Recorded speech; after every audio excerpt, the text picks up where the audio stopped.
Up to a dozen ballistic missiles launched from Iran were fired early Sunday morning towards the US consulate in Iraq's Kurdistan region capital of Erbil, officials said. While no casualties were reported, Iraqi and US officials gave differing accounts of the attack, which also damaged the office building of a Kurdish news outlet. A US State Department spokesperson told the Associated Press the strike was an outrageous attack against Iraqi sovereignty and display of violence. The official speaking on condition of anonymity said no Americans were injured and there was no damage to the new government consulate building in Erbil, which is currently unoccupied. Iraq officials have claimed that as many as 12 missiles from Iran struck the consulate and caused material damage. Satellite television station Kurdistan 24, which is located near the US consulate, went live from the studio shortly after the attack, showing shattered glass and debris strewn across the studio floor.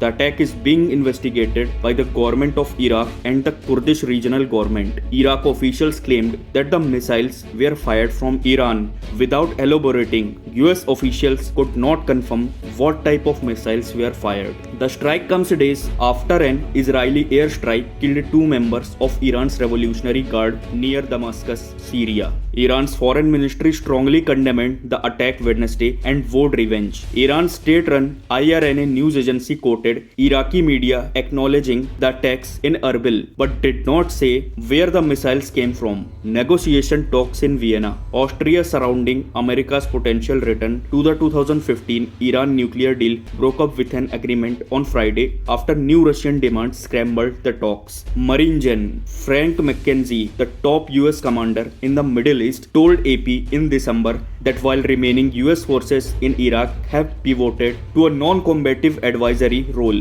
Iran and Iran-backed militias still want all American troops out of the region and said he expected more attacks. President Joe Biden ended combat missions in Iraq on December 31. However, US forces still provide air support and other military aid for Iraq's fight against ISIS. Tensions between Tehran and Washington spiked after a US drone strike near the Baghdad airport killed top Iranian General Qasem Soleimani and 6 others. In retaliation, Iran fired missiles at the Al-Assad air base where US troops were stationed.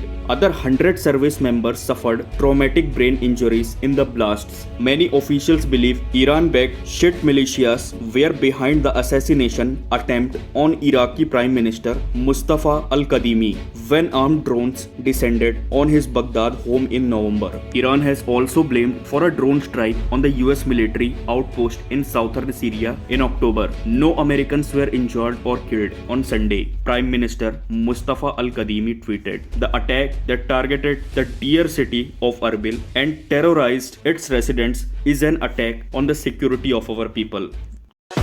For latest updates, please subscribe the Global Mirror YouTube channel.